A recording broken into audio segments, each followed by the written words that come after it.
আল কোরআনে বর্ণিত একমাত্র সাহাবীর নাম হচ্ছে যায়েদ ইবনে হারেসা রাদিয়াল্লাহু আনহু। আমাদের এখানে যে ইয়াং ছেলেরা বসে আছেন সবার জন্যে যায়েদ বিন হারেসা রাদিয়াল্লাহু আনহু মহব্বত, ত্যাগ, ভালোবাসা, জীবন উৎসর্গের এবং জীবনের লক্ষ্য খুঁজে পাওয়ার একটা মূর্ত প্রতীক হতে পারে। একটু মনোযোগের সাথে অংশটা শুনেন, এটা শেষ অংশ। একমাত্র সাহাবী আল কোরআনে বর্ণিত যার নাম আল কোরআনে এসেছে তিনি হচ্ছেন যায়েদ বিন হারেসা রাদিয়াল্লাহু আনহু। তার বাবার নাম হারেসা। ঘটনা এমন ছিল যে ছোটবেলায় তার মা তাকে নিয়ে এক জায়গায় যাচ্ছিলেন। তো আগে তো ওই যে ডাকাতি হতো, জলদস্যুর আক্রমণ করতো না, এরকম তাঁবুর মধ্যে আক্রমণ হয়েছে এবং তার মায়ের কাছ থেকে সন্তানকে কেড়ে নিয়ে চলে গেছে। মায়ের জন্য কত কষ্টকর এটা। সন্তানের মহব্বত এটা তো বাবা মারাই বুঝবে সন্তানের প্রতি মহব্বত কাকে বলে, সন্তানকে ছেড়ে থাকার কষ্ট, এটা যারা বাবা মা হয়েছেন তারাই তো বুঝবে। তো এদিকে বাবা মা পাগল প্রায়, সন্তানকে খুঁজে পাওয়া যাচ্ছে না, আর দস্যুরা তাকে নিয়ে ওকাস বাজারে বিক্রি করে দিয়েছে। কোন বাজারে? ওকাস। এটা ছিল মক্কায় একটা বাজার, ওখানে মেলা হতো, ওকাস ওখানে বিক্রি করে দিয়েছে। তো ঘটনাক্রমে তখন তার বয়স মাত্র কত হবে, 8 থেকে 10 বছর। ঘটনাক্রমে তাকে খরিদ করেছেন খাদিজা রাদিয়াল্লাহু আনহা। খাদিজা রাদিয়াল্লাহু আনহার আত্মীয়, খাদিজা রাদিয়াল্লাহু আনহার আত্মীয়। তখন কিন্তু নবী সাল্লাল্লাহু আলাইহি ওয়াসাল্লাম নবুয়ত পান নাই, মানে ওহী আসেনি এখনো, বিয়েও হয়নি এখনো। খাদিজা রাদিয়াল্লাহু আনহার সাথে এখনো বিয়ে হয় নাই। তো তার আত্মীয় তাকে কিনে নিয়ে আসছেন, এনে খাদিজা রাদিয়াল্লাহু আনহার খেদমতে দিয়ে দিয়েছেন। খাদিজা রাদিয়াল্লাহু আনহার সাথে যখন নবী সাল্লাল্লাহু আলাইহি ওয়াসাল্লাম বিয়ে হলো তখন তো তার বয়স 40, আর আমাদের নবী সাল্লাল্লাহু আলাইহি ওয়াসাল্লামের বয়স 25। এটা বাংলাদেশে হইলে বাংলাদেশের মানুষ মেনে নিত না, তালাক করাই ছাড়ত অনলাইনের মাধ্যমে। কথা বুঝতে পারছেন? যদিও দুজন সুখী, যদিও ধরেন দুজন সুখী একে অপরকে পেয়ে, এখন যদি আমাদের এখানে কোনো ভাই 40 বছর বয়সের কোনো মেয়েকে বিয়ে করে যার নিজের বয়স হচ্ছে 20 বা 25, তো সমাজই ওকে তালাক দেওয়া ছাড়বে, যদিও সে ওই মেয়ের সাথে সুখী। হ্যাঁ, বিয়ে কেন্দ্রিক যত জাহালাত এগুলোই দূর হয় নাই সমাজ থেকে এখনো। রাসূল সাল্লাল্লাহু আলাইহি ওয়াসাল্লামের সাথে বিয়ে হলো,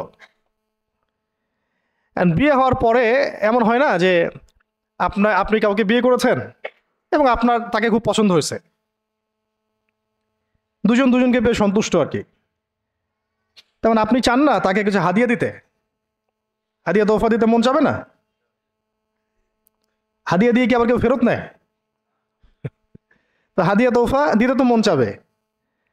খাদিজা রাদিয়াল্লাহু আনহা হাদিয়া দিচ্ছেন নবী সাল্লাল্লাহু আলাইহি ওয়াসাল্লামকে যে হে মুহাম্মদ, আমার খুব প্রিয় একজন দাস আছে, আমার খুব প্রিয় একজন দাস আছে, এবং তার চেহারা দেখে আমি বুঝতে পারি যে সে খুব বুদ্ধিমান এবং সে খুব সৎ।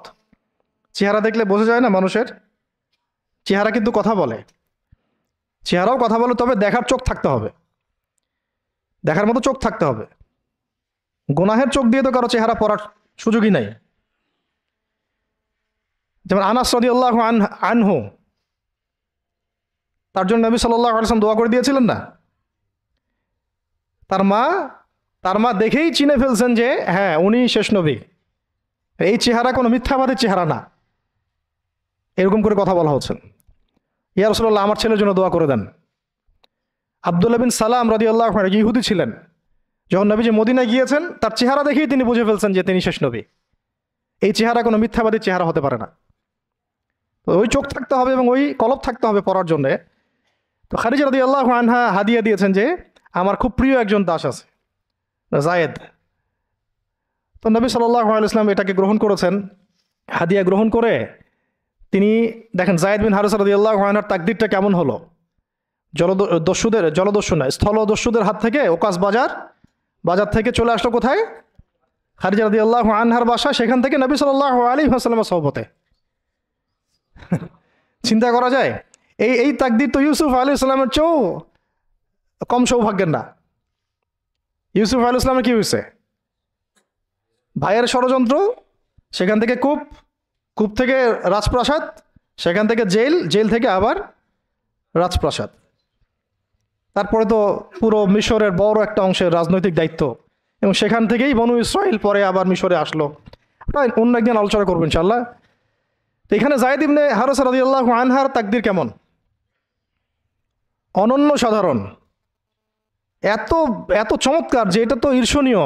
আলী রাদিয়াল্লাহু আনহু ছাড়া এমন তাকদীর তো মনে হয় আর কেউ পান নাই, যে নবী সাল্লাল্লাহু আলাইহি ওয়াসাল্লামের ঘরের মধ্যে তিনি সবসময় তার সাথে তার খেদমত করছেন। শুধু তাই না, নবী সাল্লাল্লাহু আলাইহি ওয়াসাল্লাম তাকে নিজের পুত্র বানিয়ে নিলেন। যায়েদ আমার পুত্র, যায়েদ আমার ছেলে। দাস রাখলেন না। যখন তিনি যায়েদ বিন হারেসা রাদিয়াল্লাহু আনহুকে পেলেন, তো সবার সামনে এলান করে দিলেন যে সে আমার দাস না, ও আমার ছেলে, যায়েদ আমার ছেলে। নবী সাল্লাল্লাহু আলাইহি ওয়াসাল্লাম বলছেন যায়েদ আমার ছেলে, বলছেন যে আমি তাকে ভালোবাসি, ও আমাকে ভালোবাসে। অথবা এক জায়গায় এভাবে আসছে যে আমি তার উত্তরাধিকারী, সে আমার উত্তরাধিকারী। যায়েদ বিন হারেসা রাদিয়াল্লাহু আনহুর লকব ছিল হিব্বু রাসূলিল্লাহ, রাসূল সাল্লাল্লাহু আলাইহি ওয়াসাল্লামের প্রিয় ভাজন, প্রিয় ভাজন। আর যায়েদ বিন হারেসা রাদিয়াল্লাহু আনহুর ছেলের নাম Osama bin Zayed, Osama bin Zayed. Zayed bin Haresa রাদিয়াল্লাহু আনহুকে একবার তিনি একটা সেনাবাহিনীর কাফেলার দায়িত্ব দিয়েছিলেন। কিছু কিছু সাহাবী একটু আপত্তি করেছিলেন, বয়স কম, আরও যোগ্য সাহাবী আছে। আবার ঠিক ওসামা বিন যায়েদ রাদিয়াল্লাহু আনহুকে যখন নবী সাল্লাল্লাহু আলাইহি ওয়াসাল্লাম শেষে একদম ইন্তেকালের কয়েকদিন আগে জুরফে একটা সেনাবাহিনীর দায়িত্ব দিয়ে পাঠিয়েছিলেন, তখনও কেউ কেউ আপত্তি তুলেছিল যে ওসামার বয়স কম, 19 বছর 20 বছর বয়স, আরও বড় বড় যোগ্য সাহাবী আছে। তখন নবী সাল্লাল্লাহু আলাইহি ওয়াসাল্লাম বলেছিলেন যে ইতিপূর্বে তোমরা যায়েদের ব্যাপারেও আপত্তি তুলেছিলে, আর আজকে তোমরা ওসামার ব্যাপারেও আপত্তি তুলছো। তোমরা জেনে রাখো, তার বাবা এবং সে, মানে যায়েদ বিন হারেসা এবং ওসামা বিন যায়েদ, এই দুজনকে আমি ভালোবাসি। এই দুজন আমার প্রিয় ভাজন, এই দুজন আমার প্রিয় ভাজন। তো যায়েদ ইবনে হারেসা রাদিয়াল্লাহু আনহু এখানে বড় হতে লাগলেন। এক পর্যায়ে তো ওহী আসলো, ইসলাম কবুল করলেন। ইসলাম কবুল করার পরে, ইসলাম কবুল করার আগে একটা ঘটনা ছিল, ওইটা ভুলে গেছিলাম, দেরি হচ্ছে কি? আচ্ছা, ইসলাম কবুল করার আগে একবার তার বাবা মা তার খোঁজ পেয়েছিলেন। হজ করতে আসছেন কিছু মানুষ মক্কায়, তখন হজমরা ছিল বিকৃত, এসে দেখছে যে এই তো যায়েদ। তো ফিরে গিয়ে তার বাবাকে খবর দিছে, যায়েদকে দেখলাম মক্কায়। তো তার বাবা আসছেন হারেসা, ঠিক আছে, এসে চিনতে পারছেন আমার ছেলে। তো মুহাম্মদ সাল্লাল্লাহু আলাইহি ওয়াসাল্লামকে বলেছেন যে আমার ছেলেকে আমি কিছু মুক্তিপণের বিনিময়ে নিয়ে যেতে চাই।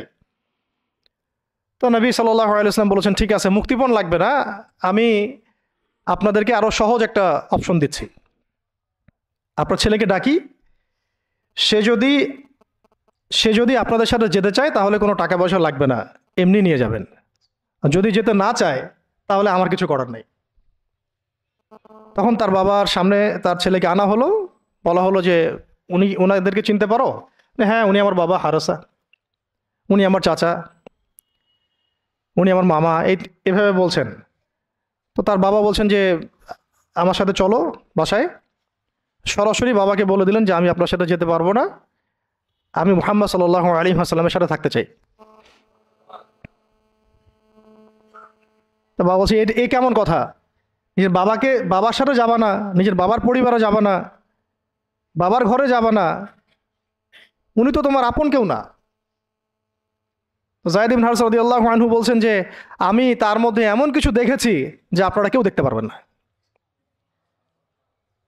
এটা সম্পর্ক, মহব্বত, এগুলোকে সম্পর্ক বলে, মহব্বত বলে। অথচ কেউ কাউকে চিনে না, মানে কেউ কারোর সাথে কারো রক্তের সম্পর্ক নাই। আর নবী সাল্লাল্লাহু আলাইহি ওয়াসাল্লাম তাকে বললেন তখন যে যায়েদকে আমি মুক্ত করে দিয়েছি, যায়েদ আমার দাস না, যায়েদ আমার ছেলে, যায়েদ আমার ছেলে, আমি তার উত্তরাধিকারী, সে আমার উত্তরাধিকারী, আমি তাকে ভালোবাসি। তার উপাধি হয়ে গেল হিব্বু রসুলিল্লাহ, রসুলের প্রিয় ভাজন। সবাই তাকে এই নামে ডাকা শুরু করলো, রাসূলের প্রিয় ভাজন, রাসূল তাকে ভালোবাসে, রাসূল তাকে ভালোবাসে, রাসূল তাকে ভালোবাসেন। আর আমি বলছি রাসূল কে? সাল্লাল্লাহু আলাইহি সাল্লাম, যাকে আল্লাহ ভালোবাসেন। রাসূল কে? যাকে আল্লাহ ভালোবাসেন। তো এখন যখন নবুয়ত প্রাপ্ত হলেন, তখন আপনারা তো সবাই জানেন যে প্রথম 13 বছর মক্কায় কাটানো হয়েছে। এই প্রথম 13 বছরে যে কি পরিমাণ নির্যাতন সহ্য করতে হয়েছে, এটা ভাষায় প্রকাশ করার কোনো কিতাব পাওয়া যাবে না, আর এটা লেখার মতো কোনো কলম নাই, কোনো হাত নাই। ওইগুলো নিয়ে আমরা ইনশাল্লাহ পরে কথা বলবো। আজকে শুধু একটা দুইটা জায়গা বলতেছি। একটা সফর ছিল তায়েফের সফর। কিসের সফর? এই যে হুট করে শুনলেন তায়েফের সফর। তায়েফের সফরের আগে 10 বছর আছে। এই 10 বছরে এত নির্মম নির্যাতন সহ্য করতে হয়েছে, যেটা তায়েফ পর্যন্ত যেতে রাসূল সাল্লাল্লাহু আলাইহি ওয়াসাল্লামকে বাধ্য করেছে। মক্কার অবস্থা কোন ঠাসা, মানে অত্যাচার হতে হতে হতে হতে এমন একটা অবস্থা, সাহাবীদেরকে চোখের সামনে শহীদ করা হচ্ছে। বেলাল রাদিয়াল্লাহু আনহুকে এইভাবে নির্যাতন করা হচ্ছে। সুমাইয়া রাদিয়াল্লাহু আনহাকে মেরে ফেলা হলো, শহীদ করা হলো। গরিব সাহাবীদেরকে নির্যাতনের স্টিম রোলার চালায় দেওয়া হচ্ছে। এক পর্যায়ে বাধ্য হয়ে অনেক সাহাবী আবিসিনিয়াতে চলে গেলেন, ইথিওপিয়ায়। আবার 3 বছর নবী সাল্লাল্লাহু আলাইহি ওয়াসাল্লাম এবং বনু হাশেমকে বয়কট করা হলো, মনে আছে? একদম বয়কট করা হলো 3 বছর। গাছের ছাল পাতা খেয়ে সাহাবীরা থাকা শুরু করলেন। চতুর্দিক থেকে রাস্তা বন্ধ, সামাজিক নির্যাতন, রাজনৈতিক নির্যাতন, গালিগালাজ, আপনজনদের গীবত, তহমত, একেবারে পাথর নিক্ষেপ তো চলতেছেই চতুর্দিক থেকে। আবু লাহাব, আবু জেহেল, আবু সুফিয়ান সবাই উঠে পড়ে লাগছে, পুরো সমাজ বিরুদ্ধে চলে গেছে। এরকম হালত বোঝার জন্যও ওইরকম সিচুয়েশন ফেস করা দরকার। এটা পড়ি আমরা তো এগুলো পড়ি, এগুলো তো আমরা বুঝি না, উপলব্ধি করতে পারি না, কারণ আমরা এই ফেজগুলো দিয়ে যাই নাই। যারা টুকটাক গিয়েছেন তারা কিছুটা আঁচ করতে পারেন। এরকম একটা অবস্থায় যখন চতুর্দিক থেকে রাস্তাটা বন্ধ মনে হচ্ছে, তখন নবী সাল্লাল্লাহু আলাইহি ওয়াসাল্লাম তায়েফে গিয়েছিলেন, তায়েফের 3টা বড় বড় গোত্রকে দাওয়াত দিতে। উদ্দেশ্য হচ্ছে তায়েফবাসী যদি ইসলাম কবুল করত, তাহলে মক্কার এই কুরাইশদের বিরুদ্ধে একটা বড় সাপোর্ট পাওয়া যেত। ঠিক আছে?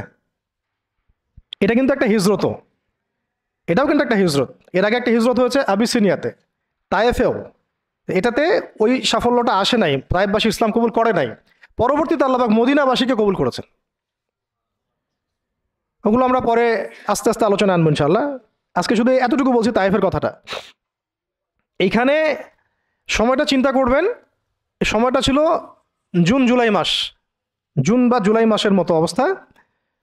মানে কাঠ ফাটা রোদ বলতে আমরা যা বুঝি, প্রচণ্ড রোদ, প্রচণ্ড গরম, মরুভূমির উত্তপ্ত একটা অবস্থা। এই অবস্থায় মক্কা থেকে তায়েফের ডিস্টেন্স হচ্ছে প্রায় 100 কিলোমিটার, প্রায় 100 কিলোমিটার।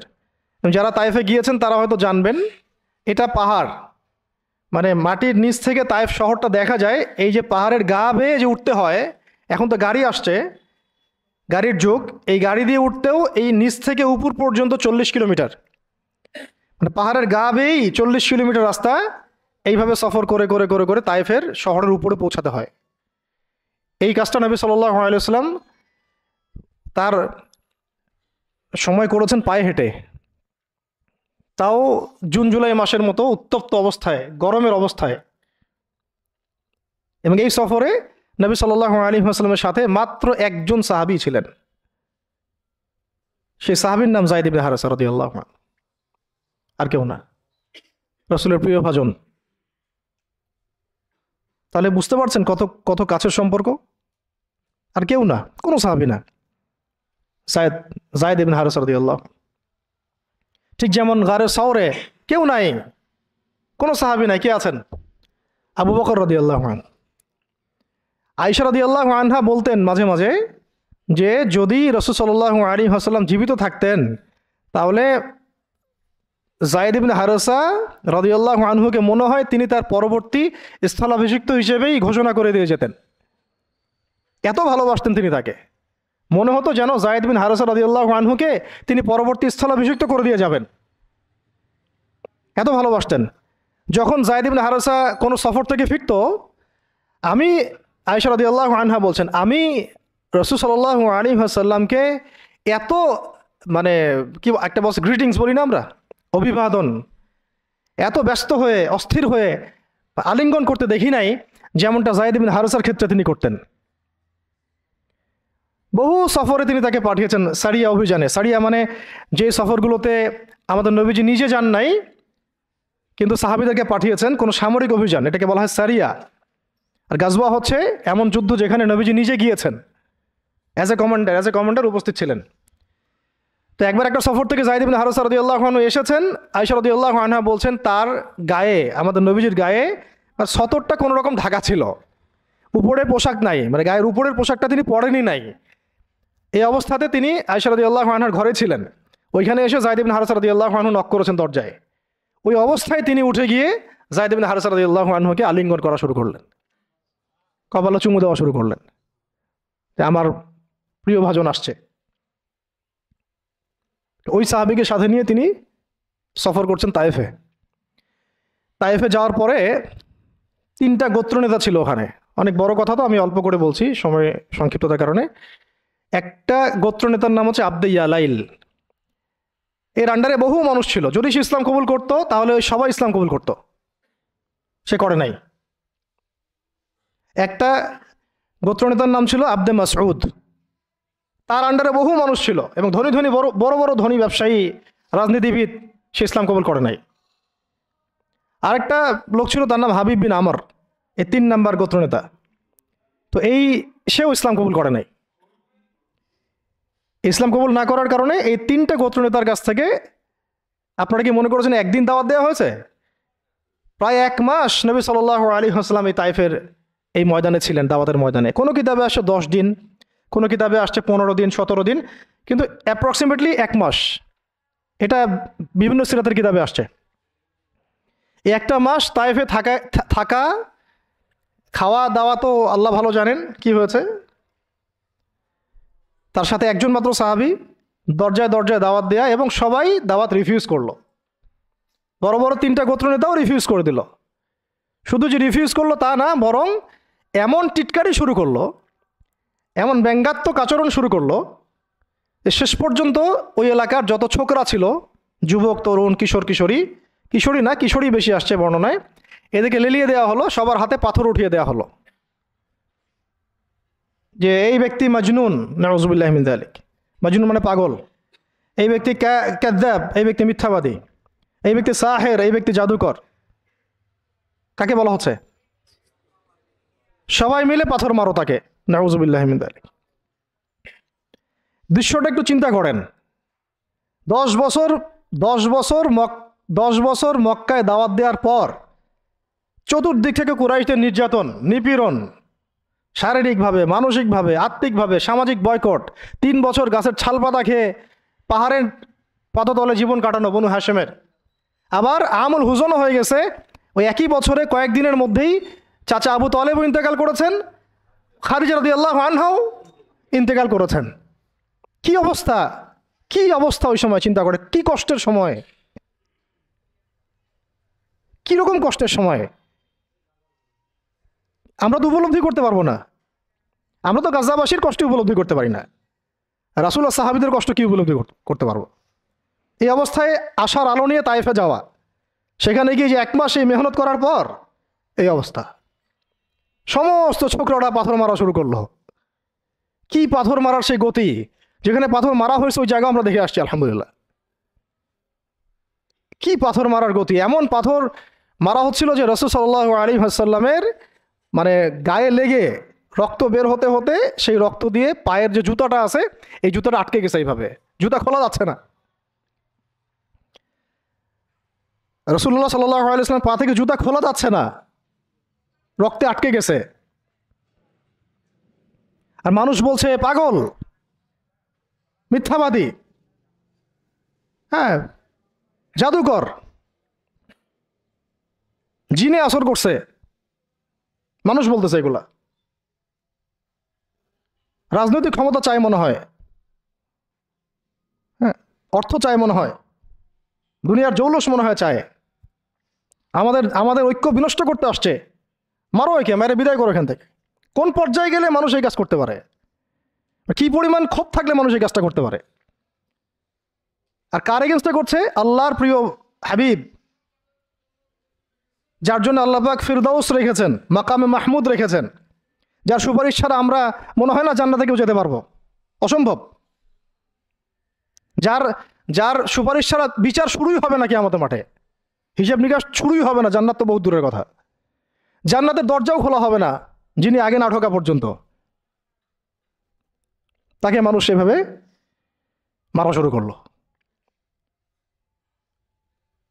রক্ত ঝরতেছে। এই সময়ে এই সাহাবী যায়েদ ইবনে হারেসা রাদিয়াল্লাহু আনহু নিজের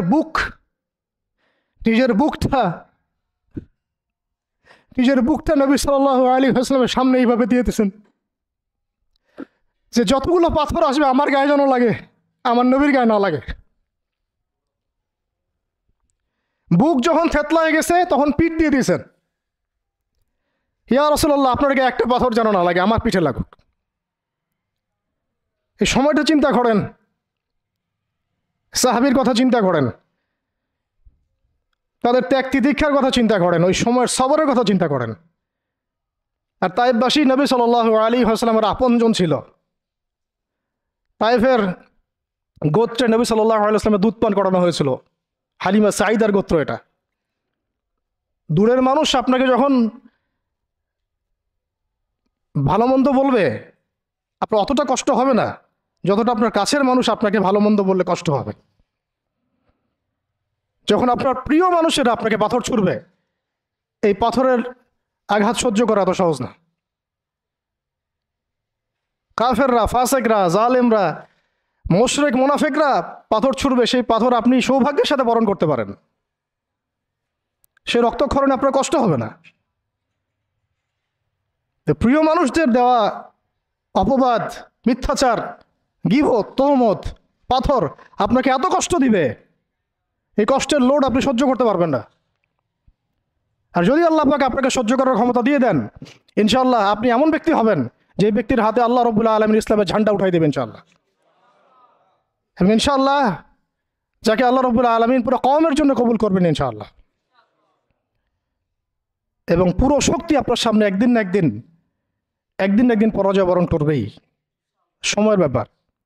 যায়েদ বিন হারেসা রাদিয়াল্লাহু আনহু নিজের বুকটা এইভাবে আগলাই দিয়ে রাখছেন, আমার গায়ে লাগুক ইয়া রাসূলুল্লাহ, আপনার গায়ে না লাগে। আজকে আপনি যায়েদ ইবনে হারেসাকে পাবেন কোথায়? কিসের ইসলামী বিপ্লবের কথা বলি আমরা? জামা ইমারা এটা ওইটা, যায়েদ বিন হারেসারাই তো নাই। ওইরকম আখলাকের নেতাও যেমন আমরা পাই না, ওই রকম যায়েদ বিন হারেসাদের মতো আমরা মামুরও তো পাই না।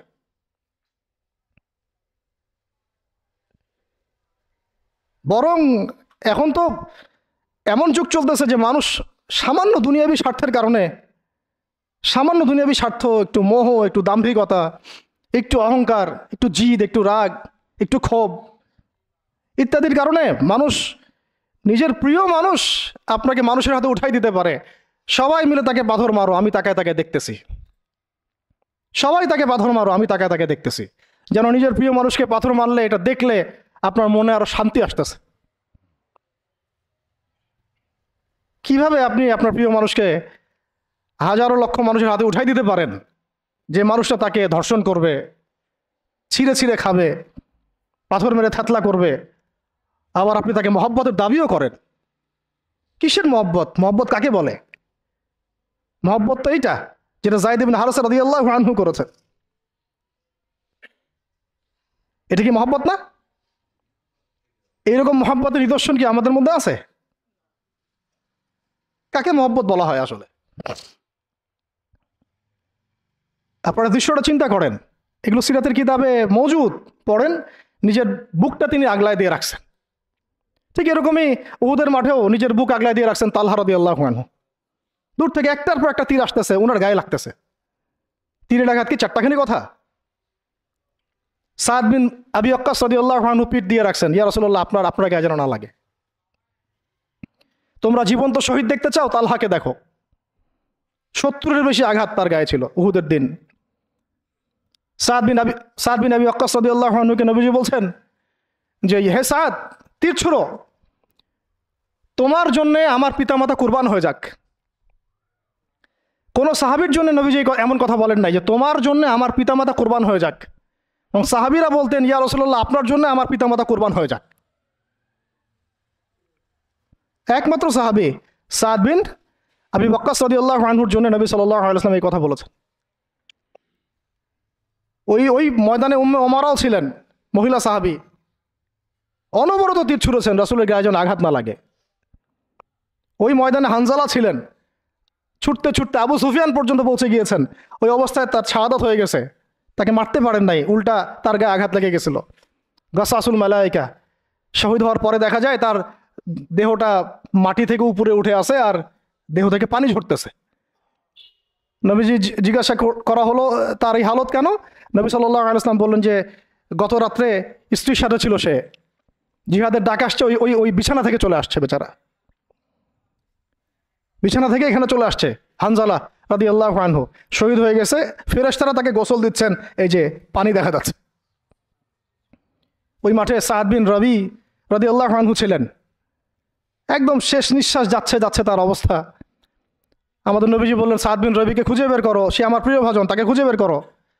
খুঁজতে গিয়ে দেখা গেল যে তিনি এইরকম একটা হালত, 60-70টা আঘাতের চিহ্ন নিয়ে প্রায় যান যাচ্ছে অবস্থা। সাহাবী বললেন, হে সাদ, রাসূল সাল্লাল্লাহু আলাইহি ওয়াসাল্লাম তোমাকে সালাম দিয়েছেন। রাসূল তোমাকে সালাম দিয়েছেন আর জিজ্ঞাসা করছেন তুমি কেমন অনুভব করতেছো এখন? সাদ বিন রবি বলছেন, রাসূলের কাছে আমার সালাম পৌঁছে দিও, আর আল্লাহর কসম আমি জান্নাতের ঘ্রাণ পাচ্ছি এখন। এটা বলতে বলতে তার শাহাদাত হয়ে যায়। আর তিনি বলতে বলতে একটা কথা শেষে বলে গিয়েছিলেন যে আমি চলে যাওয়ার পরে, তিনি আনসারদের নেতা ছিলেন, আমি চলে যাওয়ার পর তোমরা থাকা অবস্থায় যদি মুহাম্মদ সাল্লাল্লাহু আলাইহি ওয়াসাল্লামের গায়ে একটা আঁচড়ও লাগে, তোমরা আল্লাহর সামনে কোনো হুজ্জাত দিতে পারবে না। আমি চলে যাওয়ার পরে যদি মুহাম্মদ সাল্লাল্লাহু আলাইহি ওয়াসাল্লামের গায়ে একটা আঁচড়ও লাগে, তোমরা আল্লাহর সামনে কোনো হুজ্জাত দিতে পারবে না। আর আমরাও তো এখন দুনিয়াতে বেঁচে আছি, আমাদের নবী সাল্লাল্লাহু আলাইহি ওয়াসাল্লামের গায়ে কি না লাগতেছে, আমরা কি বা করতে পারতেছি। কত সাহাবী। আর একটা কথা বলতে ভুলে গেছিলাম, যায়েদ বিন হারেসা রাদিয়াল্লাহু আনহু, ইসলামের পরে যে ভাই ভাই সম্পর্ক করে দেওয়া হয়েছিল, দিনী ভাই, যায়েদ বিন হারেসা রাদিয়াল্লাহু আনহু দিনী ভাই ছিলেন হামজা রাদিয়াল্লাহু আনহু, সাইয়্যিদুশ শুহাদা। তার হালত আমরা দেখেছি উহুদের মাঠে, এমন সিংহ যার সামনে কেউ লড়াই করতে পারে না। আর আল্লাহর যে সিংহদের সামনে কাফেররা পেরে ওঠে না, পিছন থেকে আঘাত করে, তাকেও পিছন থেকে আঘাত করা হয়েছে। বর্ষা বের হয়ে গেছে নাভির নিচ দিয়ে, ওই অবস্থায় মারতে আসছিলেন তিনি, ওয়াহশী তাকে শহীদ করেছিল। নবী সাল্লাল্লাহু আলাইহি ওয়াসাল্লাম তার লাশ দেখে অঝোর নয়নে কেঁদেছেন, কারণ তার বুকটা চিরে ফেলছিল কাফেররা, চিরে কলিজা বের করার চেষ্টা করছিল, পারে নাই, কলিজা বের করে চিবাই খাওয়ার চেষ্টা করছিল। তাহলে কাফেরদের ক্ষোভ চিন্তা করেন, কাফেররা আমাদের ব্যাপারে কি পরিমাণ ক্ষোভ লালন করে, তারা আমাদের ব্যাপারে কি পরিমাণ ক্ষোভ লালন করে ভিতরে এটা আমরা জানিও না, বুঝিও না। আমরা ওদের সাথে বন্ধুত্ব করতে চাই, ওদেরকে আমাদের নিজেদের আপন মনে করি, ওদের হাতে আমরা আমাদের দিনী ভাইদেরকে উঠাই দিই, বোনদেরকে উঠাই দেই, আপনজনদেরকে উঠাই দেই। হামজা রাদিয়াল্লাহু আনহুর এরকম হালত। তার দিনী ভাই ছিলেন যায়েদ বিন হারেসা রাদিয়াল্লাহু আনহু। বহু ঘটনা আছে, আমি যেটা বলতে যাচ্ছিলাম ওইখান থেকে এদিকে চলে আসছি। এরপরে নবী সাল্লাল্লাহু আলাইহি ওয়াসাল্লাম তায়েফের একটা আঙ্গুর বাগানে প্রবেশ করেন, এত ক্ষতবিক্ষত অবস্থায়। আর পাথরের ঢিলকে আপনারা এত তুচ্ছ মনে করেন না, কিন্তু এটা কিন্তু এত তুচ্ছ বিষয় না, কিন্তু এটা যন্ত্রণাদায়ক বিষয়। আর তার মধ্যে বললাম তার আপন মানুষ, কাছের মানুষ। আঙ্গুর বাগানে যাওয়ার পরে ওখানে আদ্দাস রাদিয়াল্লাহু আনহু, আদ্দাস নামে একজন বাগানের দেখভালকারী ছিল। এই বাগান ছিল আবার উতবা এবং শাইবার, বড় আঙ্গুর বাগান। এখানে ঘটনা ঘটে গেল, নবী সাল্লাল্লাহু আলাইহি ওয়াসাল্লাম বসে আছেন, জুতা খোলার চেষ্টা করছেন, এবং আদ্দাস তিনি এসে একটু খেজুর দিয়েছেন, মায়া লাগছে তার, আহারে লোকটাকে এইভাবে মারলো, মানুষটাকে এইভাবে মারলো। তো কিছুই চাচ্ছে না, কিছুই বলে নাই, খালি বলছে এক আল্লাহর ইবাদত করো, আর কিছু চাইছে নাকি? তো এক আল্লাহর ইবাদত করো বললো, বাস তাই বাস এইভাবে মারলো। আর মানবে না তো মারলো কেন? ও বেচারার কাছে খারাপ লাগছে, দাওয়াত কবুল করবে না তো মারলো কেন? লাঞ্ছিত করার কি দরকার ছিল? কবুল না করলে চলে যাবে, বা কবুল না করলে তারা ফিরাই দিবে, মারার কি দরকার আছে? তার মায়া লাগছে খুব, সে এসে কিছু খেজুর দিছে খাইতে, পানি দিছে খাইতে। ওই অবস্থায় নবী সাল্লাল্লাহু আলাইহি ওয়াসাল্লাম পানির গ্লাস নিয়ে খেজুর নিয়ে বিসমিল্লাহির রহমানির রহিম, বিসমিল্লাহ বলছেন, বিসমিল্লাহ। তো বিসমিল্লাহ শুনে সে আদ্দাস, তার খুব ভালো লাগছে যে এই শব্দটা আপনি কোথা থেকে পেলেন? তো নবীজি তাকে জিজ্ঞাসা করছেন, তোমার নাম কি? আদ্দাস। কোথায় থাকো? আমি নিনওয়ার নামক একটা জায়গা থেকে আসছি। এটা শুনে নবী সাল্লাল্লাহু আলাইহি ওয়াসাল্লাম বলছেন যে, ও আচ্ছা, তার মানে তুমি আমার ভাই ইউনুসের এলাকার মানুষ, তুমি আমার ভাই ইউনুসের এলাকার মানুষ। আচ্ছা, আপনি কিভাবে ইউনুসকে চিনেন? ইউনুস আমার ভাই, নবীগণ সবাই বৈমাত্রিক ভাই, আমি আল্লাহ রসুল, সেও আল্লাহ নবী। তখন তিনি ইসলাম কবুল করেন। আদ্দাস রাদিয়াল্লাহু, তার নামে ওখানে এখনো মসজিদ আছে। হ্যাঁ, ওখানে আপনারা গিয়ে দেখবেন মসজিদ আছে। এই জায়গায় যায়েদ বিন হারেসা রাদিয়াল্লাহু আনহুর ভূমিকাটা দেখেন। এবার নবী সাল্লাল্লাহু আলাইহি ওয়াসাল্লাম ওই জায়গায় বসে দোয়া করতেছেন, এটা শেষ অংশ, দোয়া করতেছেন। এই দোয়ার লফজ যদি আরবি থেকে আরবি বুঝতে পারতেন, তাহলে মানে আমার এতগুলো কথা বলা সার্থক হতো আর কি। মানে আমি যদি মানুষকে এই দোয়ার শব্দগুলোর অর্থ বুঝাইতে পারতাম, ওই ক্ষমতা যদি আমার থাকতো, আমার মনে হয় না এই ক্ষমতা কোনো ওলামায়ে কেরামের আছে। আমার মনে হয় না এই ক্ষমতা কোনো ওলামায়ে কেরামের আছে যে এই দোয়ার শব্দগুলো আওয়ামকে বুঝাই দিবে, এক্স্যাক্টলি সেই ফিলিংস এবং ইমোশন বুঝাবে, এমন ক্ষমতা আমাদের কাউকে দেওয়া হয় নাই। শুধু এই অনুভূতিগুলো বোঝার জন্য হলেও আরবি শেখা দরকার আপনাদের, আমাদের সবারই। এগুলো অনুভূতিগুলো বোঝার জন্য হলেও আমাদের আরবি শেখা দরকার। মোনাজাতে মাকবুল কিতাবেও দোয়াটা আছে। নবী সাল্লাল্লাহু আলাইহি ওয়াসাল্লাম রক্তাক্ত অবস্থায়, ক্ষতবিক্ষত অবস্থায়, তার পাশে যায়েদ ইবনে হারেসা রাদিয়াল্লাহু আনহু, তারা আল্লাহ রাব্বুল আলামিনের কাছে দোয়া করতেছেন। এই দোয়াটার নাম হচ্ছে মাজলুমের দোয়া, দুর্বলের দোয়া। কিসের দোয়া? দুর্বলের দোয়া। দোয়ার শব্দগুলো এমন ছিল, আল্লাহুম্মা ইন্নাকা তাসমাউ কালামি, আল্লাহুম্মা ইন্নাকা তাসমাউ কালামি, হে আল্লাহ, নিশ্চয়ই আপনি আমার কথা শুনছেন। আমাদের নবীজি বলছেন, আল্লাহুম্মা ইন্নাকা তাসমাউ কালামি, আল্লাহ আপনি নিশ্চয়ই আমার কথা শুনছেন। ওয়া তারা মাকানি, এবং আমার যে মাকান, আমার অবস্থা আপনি দেখছেন।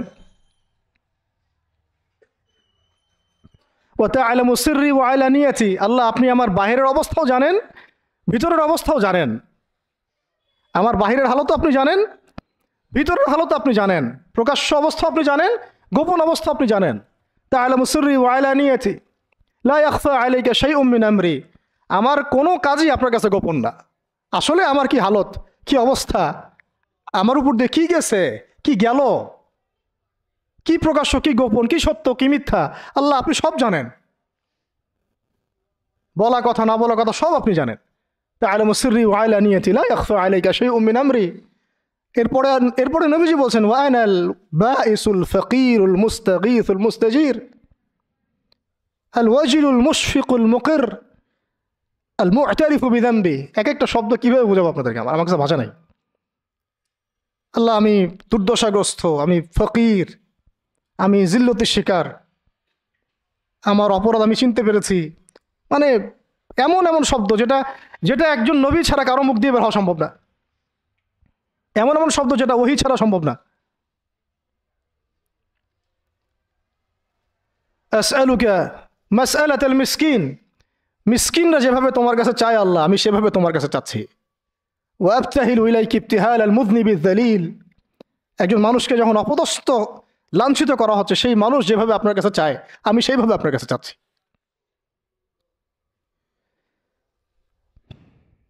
আরো অনেক শব্দ আছে, মাঝখানে লাইন আছে।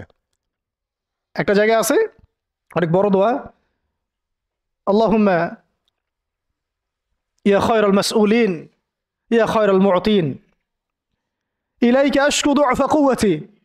এই অংশটা সব কিতাবেই আছে সিরাতের। আল্লাহুম্মা ইলাইকা আশকু দুআফা কুওয়াতি, আল্লাহ আমি তোমার কাছে আমার শক্তির অক্ষমতা প্রকাশ করতেছি। মানে আমার যে শক্তি নাই এখন, তাইবাসী আমার সাথে এগুলো করলো, আমার তো শক্তি নাই এখন, আমার এই শক্তির অক্ষমতা আল্লাহ আমি তোমার কাছে প্রকাশ করতেছি।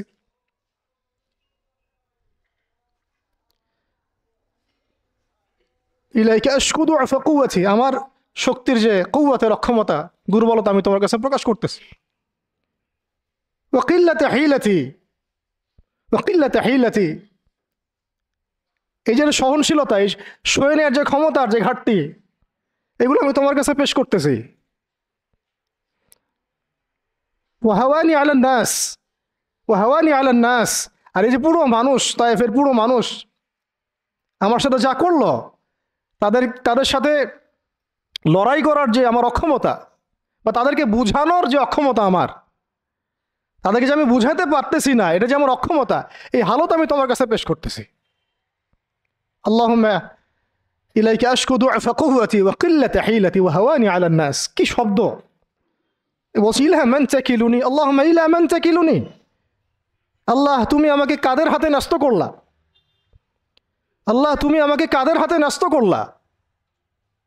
ইলা আদুইন বাঈদিন ইয়াতাহাজ্জামুনি, আমাকে ঘর থেকে এত দূরে এনে, সেই মক্কা থেকে কত দূরে, আমাকে ঘর থেকে এত দূরে নিয়ে এসে আল্লাহ তুমি তোমার শত্রুদের হাতে আমাকে ন্যস্ত করলা। ইয়াতাহাজ্জামুনি, যারা চতুর্দিক থেকে আমাকে পাথর মারতেছে। কি আবেগ দোয়ার মধ্যে, কি ভাষা, কি লফজ! ইলা আদুইন বাঈদিন ইয়াতাহাজ্জামুনি, তুমি আমাকে আল্লাহ ঘর থেকে বের করে এত দূরে নিয়ে আসলা, শত্রুদের হাতে সোপর্দ করলা, তারা আমাকে চতুর্দিক থেকে পাথর মারতেছে।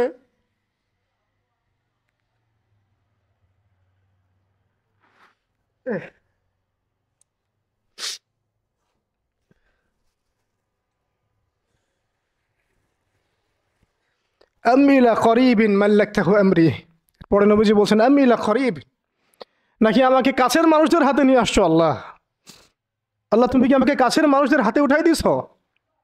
মাল্লাকতাহু আমরি, যারা আমার ভালো মন্দের কাজের মালিক হয়ে গেছে। এইভাবে দোয়া করতে লাগলেন নবী সাল্লাল্লাহু আলাইহি ওয়াসাল্লাম। যায়েদ বিন হারিস রাদিয়াল্লাহু আনহু শামিল আছেন এখানে। তারপরে নবীজি বলছেন ইল্লাম তাকুন সাখিতুন আলাই ফালা উবালি, আল্লাহ এত কিছুর পরও যদি তুমি আমার প্রতি অসন্তুষ্ট না হও, আমার কিছুই যায় আসে না। আল্লাহ এত কিছু হয়ে গেল, এরপরে যদি তুমি আমার উপর অসন্তুষ্ট না হও, অন্তত আমার কিছুই যায় আসে না। আলহামদুলিল্লাহ। ইল্লাম তাকুন সাখিতুন আলাই ফালা উবালি, তুমি যদি আমার উপর আল্লাহ অসন্তুষ্ট না হও, তোমার কাছে আমি ঠিক থাকতে পারি, তোমার কাছে আমার অবস্থান ঠিক থাকে আল্লাহ, ফালা উবালি, আমি এসবের কোনো কিছুর পরোয়া করি না। কিভাবে বুঝবেন এই ভাষা শব্দগুলো? ঠিক এইরকম শব্দেই দোয়া করেছিলেন খুবাইব রাদিয়াল্লাহু আনহু, যখন তাকে শুলে চড়ানো হবে, এবং তিনি তখন, শুলদণ্ড অনেক কঠিন, জীবন্ত একটা মানুষকে মেরে ফেলা, পিছন দিক থেকে লোহা আছে না, এগুলো এগুলো প্রবেশ করিয়ে মাথা দিয়ে বের করে দেয়। শুলদণ্ড, খুবাইব বিন আদি রাদিয়াল্লাহু আনহুকে শুল দেওয়া হয়েছে। এটা রাজির ঘটনা, সিরাতে পড়বেন, রাজির ঘটনা। ট্র্যাপে ফেলে হত্যা করা হয়েছে। যখন তাকে শুলে দেওয়া হচ্ছে, তখন তাকে বলা হয়েছে যে তোমার জায়গায় যদি মুহাম্মদকে হত্যা করা হয়, তুমি কি খুশি হবা? তোমাকে ছেড়ে দিয়ে যদি মুহাম্মদকে হত্যা করা হয়? বলছেন যে আমার জায়গায় মুহাম্মদকে হত্যা করা তো দূরের কথা, সাল্লাল্লাহু আলাইহি ওয়াসাল্লাম, তার একটা লোম বাঁকা হোক আমি সেটাও চাই না, সেটাও সহ্য করতে পারবো না।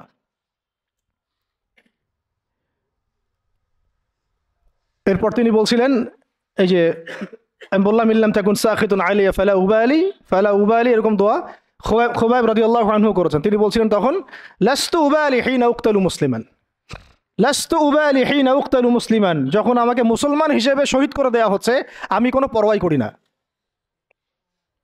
যখন আমাকে মুসলমান হিসেবে শহীদ করে দেওয়া হচ্ছে আমি এর কোনো পরোয়াই করি না। লাস্তু উবালি হিনা উকতালু মুসলিমান আলা আই শাক্কিন কানা ফিল্লাহি মাসরাই।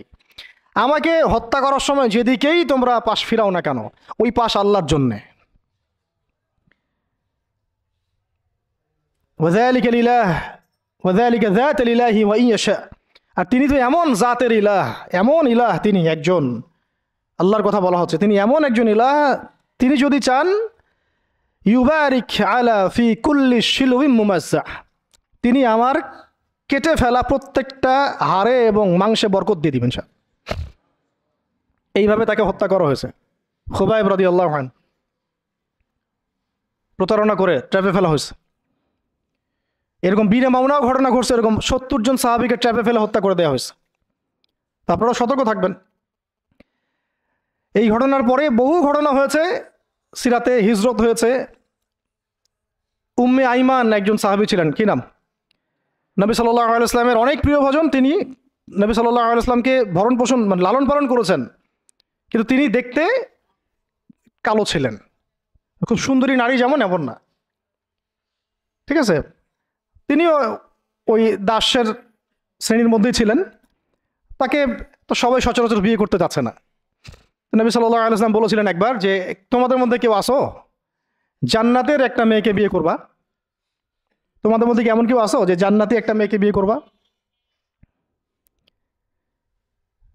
উম্মে আইমান, হ্যাঁ আমার প্রিয় ভাজন উম্মে আইমান, উনি তো এমন সাহাবী ছিলেন নবী সাল্লাল্লাহু আলাইহি ওয়াসাল্লাম সম্মানার্থে, তার সম্মানার্থে চাদরও বিছাই দিছে উম্মে আইমান। আমি তো ভুল হইতে পারি জায়গাটা, আপনারা একটু দেখে নিয়েন। তো নবী সাল্লাল্লাহু আলাইহি ওয়াসাল্লাম যখন উম্মে আইমানের কথা বলেছেন তখন অনেকেই দাঁড়ায় নাই বিয়ে করার জন্যে। তো যায়েদ বিন হারেসা রাদিয়াল্লাহু আনহু দাঁড়িয়েছেন যে আমি বিয়ে করবো। যায়েদ বিন হারেসা রাদিয়াল্লাহু আনহু নবী সাল্লাল্লাহু আলাইহি ওয়াসাল্লামের এই আদেশ পালনার্থে একজন জান্নাতি নারীকে বিয়ে করেছেন, উম্মে আইমান, এবং তার গর্ভ থেকেই সন্তান জন্ম নিয়েছে উসামা বিন যায়েদ। উসামা বিন যায়েদ, ওই যার ব্যাপারে নবীজি শেষে বললেন যে উসামা, ওকে আমি ভালোবাসি, তার বাবাকে আমি ভালোবাসতাম। আরও একটা ঘটনা আছে, উসামা বিন যায়েদ রাদিয়াল্লাহু আনহুকে যখন আবু বকর রাদিয়াল্লাহু আনহু আবার মিশনে পাঠাচ্ছিলেন, কোন মিশনটা যেটা অসমাপ্ত ছিল, নবী সাল্লাল্লাহু আলাইহি ওয়াসাল্লামের ইন্তেকালের সময় ওই মিশনটা থেকে তারা ফিরে আসেন। পরে আবু বকর রাদিয়াল্লাহু আনহু আবার এই জায়েশ পাঠান জুরফ নামক জায়গায় রোমানদের এগেনস্টে। তো তখন কিছু কিছু সাহাবী আপত্তি তুলছিলেন। তখন আবু বকর রাদিয়াল্লাহু আনহু বলছিলেন যে সাকিলাতকা উম্মুকা ইবনুল খাত্তাব, হে ওমর তোমার মা তোমাকে হারায় ফেলুক। ওমর রাদিয়াল্লাহু আনহু বলছিলেন যে একটু ভেবে দেখেন, আরও বড় বড় সাহাবীরা আছেন, আনসারী সাহাবীরা আছেন। তখন আবু বকর রাদিয়াল্লাহু আনহু বলছেন যে ইস্তা'মালাহু রাসূলুল্লাহ, তাকে আল্লাহ রাসূল সাল্লাল্লাহু আলাইহি ওয়াসাল্লাম দায়িত্ব দিয়ে গিয়েছিলেন। ওয়া আনতা তা'মুরুনি আন আনজিহা, আর আনজিহু, আর তুমি আমাকে আদেশ করতেছো যে আমি তাকে স্থলাভিষিক্ত করব? তুমি ফিরে যাও, প্রস্তুতি গ্রহণ করো, সাহাবীদেরকে বলো প্রস্তুতি নিতে, তার ওসামার জাইশে যাবে। তো সে হচ্ছে ওসামা বিন যায়েদ রাদিয়াল্লাহু আনহু, আসছেন উম্মে আইমান রাদিয়াল্লাহু আনহার গর্ভ থেকে, জান্নাতি নারী। তো জান্নাতি নারীর জন্যে রূপ সৌন্দর্য শর্ত না, জান্নাতি নারীর জন্যে কি শর্ত না, রূপ সৌন্দর্য শর্ত না, তাকওয়া ঈমান এগুলো শর্ত। এরকম বিয়েও তিনি করেছেন নবী সাল্লাল্লাহু আলাইহি ওয়াসাল্লামের পছন্দ মতো। আবার তিনি জাইনাব বিনতে জাহাশ রাদিয়াল্লাহু আনহাকেও বিয়ে করেছিলেন। জাইনাব বিনতে জাহাশ রাদিয়াল্লাহু আনহাকে বিয়ে করেছিলেন।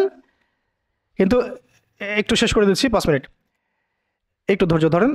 জাইনাব বিনতে জাহাশ রাদিয়াল্লাহু আনহাকে তিনি বিয়ে করেছিলেন। এটাও নবী সাল্লাল্লাহু আলাইহি ওয়াসাল্লামেরই ইয়াতে তত্ত্বাবধানে হয়েছিল। নবী সাল্লাল্লাহু আলাইহি ওয়াসাল্লাম জাইনাব বিনতে জাহাশ রাদিয়াল্লাহু আনহাকে বলেছিলেন যে যায়েদকে বিয়ে করো, যায়েদ আমার অনেক প্রিয় ভাজন। আর জাইনাব বিনতে জাহাশ রাদিয়াল্লাহু আনহা আল্লাহর নবীর ফুফাতো বোন ছিলেন, ফুফাতো বোন ছিলেন, যে বোনকে বিয়ে দিয়েছেন যায়েদ বিন হারেসা রাদিয়াল্লাহু আনহুর সাথে। কিন্তু দাম্পত্য জীবনে মানে স্টেবিলিটি ছিল না, দাম্পত্য জীবনে মানে একদম নির্ঝঞ্ঝাট ছিল না জীবনটা, একটু সমস্যা হচ্ছিল।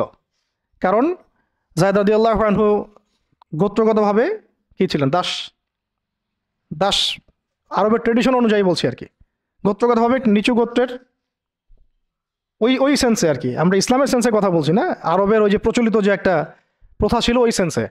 আর জাইনাব বিনতে জাহাশ রাদিয়াল্লাহু আনহা উচ্চ বংশের, তার আন্ডারস্ট্যান্ডিংয়ে একটু প্রবলেম হতে পারে, হচ্ছিল এটা। ভুলেও কখনো কোনো সাহাবী সম্পর্কে সমালোচনা করবেন না, এটা আমাদের আহলুস সুন্নাহ ওয়াল জামাআর আকীদা উসুল নয়। কোনো সাহাবী সম্পর্কে না, সাহাবীদের মধ্যে যা হয় হয়ে যাক, যুদ্ধও যদি হয়ে যায় তবুও সমালোচনা করা যাবে না, এই আকীদা যেন ঠিক থাকে। যারাই সাহাবীদের সমালোচনা করে তারা আহলুস সুন্নাহ ওয়াল জামাআতের আকীদা থেকে সরে গেছে। তো এখানে সাহাবীদের কোনো সমালোচনার সুযোগ নাই, কিন্তু দাম্পত্য জীবনে মনোমালিন্য হচ্ছিল, এটা খুব স্বাভাবিক বিষয়। বহু সাহাবীর জীবনে এমন অনেক ঘটনাই ঘটেছে, একাধিক বিয়ে, একাধিক তালাক, একাধিক অনেক কিছু হয়েছে। এটা মানুষ হতে পারে, কখনো ভ্যালিড কারণ থাকতে পারে, কখনো মানুষ শয়তানের প্ররোচনা থাকতে পারে, কখনো জিন শয়তানের প্ররোচনা থাকতে পারে, কখনো আরও অন্য কিছু হতে পারে। তো যাই হোক, এখন তালাক হয়ে গেছে।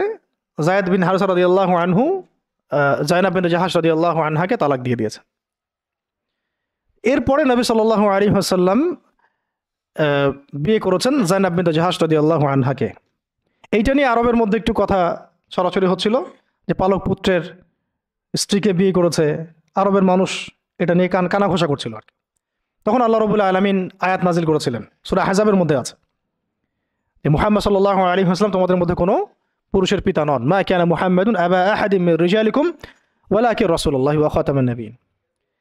আর এই সূরার মধ্যেই মনে হয় 37 নম্বর আয়াতে, 36 বা 37 নম্বর আয়াতের দিকে জায়েদ রাদিয়াল্লাহু আনহুর এই ঘটনা আছে। যখন জায়েদ তালাক দিল, তুমি চক্ষু লজ্জা করলে, মানুষকে লজ্জা করলে, কিন্তু আল্লাহ রাব্বুল আলামিন বিধানদাতা, তিনি বিধান দিলেন যে পালক পুত্রের বিষয়টা আরবরা যেভাবে ডিল করে সেটা আল্লাহ রাব্বুল আলামিনের ওহী নয় বা আল্লাহ পাকের বিধান নয়। এটা বিস্তারিত পড়তে পারবেন। তো এটাও একটা ঘটনা ঘটে গিয়েছিল। এরপর শেষ কথা হলো, শেষ যেটা পয়েন্ট সেটা হচ্ছে এরপরে অষ্টম হিজরতের অষ্টম বছর একটা বিশাল ঘটনা ঘটে গেল যে একজন সাহাবী, তার নাম হারিস বিন উমাইয়া, নাম কি? হারিস বিন উমাইয়া, তাকে নবী সাল্লাল্লাহু আলাইহি ওয়াসাল্লাম চিঠি দিয়েছেন একটা। চিঠি দিয়ে, শেষ অংশ, চিঠি দিয়ে তিনি পাঠিয়েছেন, যাও গাসসান নামক জায়গায় যাও। কোথায়? গাসসান, এটা জর্ডান আছে না, জর্ডান, এই জর্ডানের একটা জায়গা হলো গাসসান। এই গাসসান নামক জায়গায় যাও, সেখানে একজন গভর্নর আছে, তার নাম সুরাহাবিল, কি নাম? তাকে পত্রটা দিবা, দিয়ে ইসলাম কবুল করতে বলবা। তো হারিস বিন উমাইয়া রাদিয়াল্লাহু আনহু গিয়েছেন। এবার এরা এত বেশি উদ্ধত ছিল, সাহাবীকে ধরে হত্যা করে দিয়েছে। নাউজুবিল্লাহ। তিনি কিন্তু রাষ্ট্রদূতকে হত্যা করা তো জঘন্য অপরাধ, এমনিতেই অপরাধ, তার মধ্যে রাসূলের রাষ্ট্রদূত সাহাবী, তিনি, তাকে এভাবে হত্যা করে দেওয়া হলো। কয়জন সাহাবীকে হত্যা করলো? কয়জন? এর আগে আমি একটা ঘটনা বলছিলাম না, বনু কাইনুকার ঘটনা। একজন নারী সাহাবীকে টিস করেছিল, আরেকজন সাহাবী প্রতিবাদ করেছিলেন, সেই সাহাবীকে মেরে ফেলা হয়, হত্যা করা হয়, শহীদ করা হয়। নবী সাল্লাল্লাহু আলাইহি ওয়াসাল্লাম পুরা বনু কাইনুকার সাথে যুদ্ধ করেছেন। এখানেও দেখেন একজন সাহাবী হারিস বিন উমাইয়া রাদিয়াল্লাহু আনহুকে হত্যা করা হলো। এবার নবী সাল্লাল্লাহু আলাইহি ওয়াসাল্লাম 3000 সেনাবাহিনী গঠন করলেন। কত হাজার?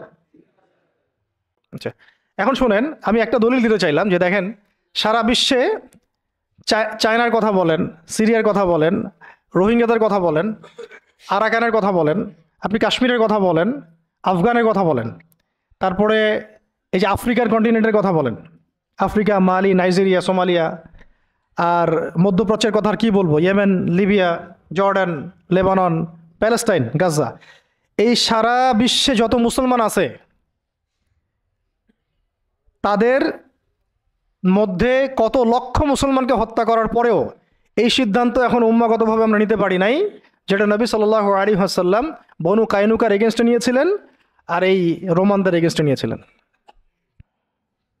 একজন নারী সাহাবীকে শ্লীলতাহানি করা, আর একজন সাহাবী তাকে বাঁচাতে এসে তার পক্ষে প্রতিবাদ করায় তাকে হত্যা করা, এবং নবী সাল্লাল্লাহু আলাইহি ওয়াসাল্লাম পুরা বনু কাইনুকাকে উচ্ছেদ করলেন। এখানে সুরাহবিল কি করেছে? একজন সাহাবীকে হত্যা করেছে, রাষ্ট্রদূত হারিস বিন উমাইয়া। নবী সাল্লাল্লাহু আলাইহি ওয়াসাল্লাম 3000 সৈন্য পাঠিয়ে দিচ্ছেন। আর এখন উম্মার দিকে তাকান, যে রাষ্ট্রগুলোর কথা আমি বললাম আমাদের সহ সব জায়গায়, আমাদেরটা অন্যভাবে ডিল করি আমরা, বাইরের সব রাষ্ট্রগুলো, এই রাষ্ট্রগুলোতে কত হাজার সৈন্য না, কত হাজার নিরপরাধ মুসলিমকে হত্যা করা হয়েছে। সংখ্যাটা কি হাজারে না লাখে?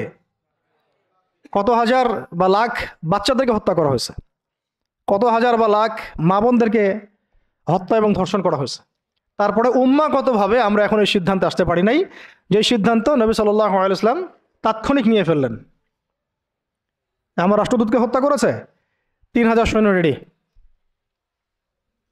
এবং তারা কিন্তু সুপার পাওয়ার। রোমানরা তখন কি সুপার পাওয়ার, এটা দেখারও সময় নাই যে তার কাছে কি অস্ত্র আছে, তাদের ক্ষমতা কতটুকু, তাদের কাছে কি আছে, তাদের সৈন্য সংখ্যা কত, আয়তন সংখ্যা কত, ওদের অর্থনীতি কত সমৃদ্ধ, কোনো কিছুর পরোয়া সাহাবায়ে কেরাম করেন নাই। 3000 সৈন্য রেডি করে এই বাহিনীর পতাকা হাতে তুলে দিলেন সাহাবী যায়েদ ইবনে হারেসা রাদিয়াল্লাহু আনহুর হাতে। কার হাতে? চিন্তা করেন, তায়েফের সাথী, রাসূল সাল্লাল্লাহু আলাইহি ওয়াসাল্লাম প্রিয় ভাজন, তায়েফের সাথী, জান্নাতি নারীকে বিয়ে করেছেন, এবং বলে দিলেন যদি জায়েদ শহীদ হয়, যদি জায়েদ শহীদ হয়, কথার বলার উদ্দেশ্যই হচ্ছে জায়েদ শহীদ হবে, জায়েদ শহীদ হবে, হতে পারে ইনশাআল্লাহ। তাহলে পতাকা উঠায় নেবে আব্দুল্লাহ বিন রওয়াহা রাদিয়াল্লাহু আনহু। যদি আব্দুল্লাহ বিন রওয়াহা শহীদ হয়, পতাকা উঠাই নেবে জাফর ইবনে আবি তালেব। যদি জাফর শহীদ হয় বা আব্দুল্লাহ বিন রওয়াহা শহীদ হয়, তাহলে পতাকা তোমাদের মধ্য থেকে কাউকে তোমরা আমির বানায় নিও।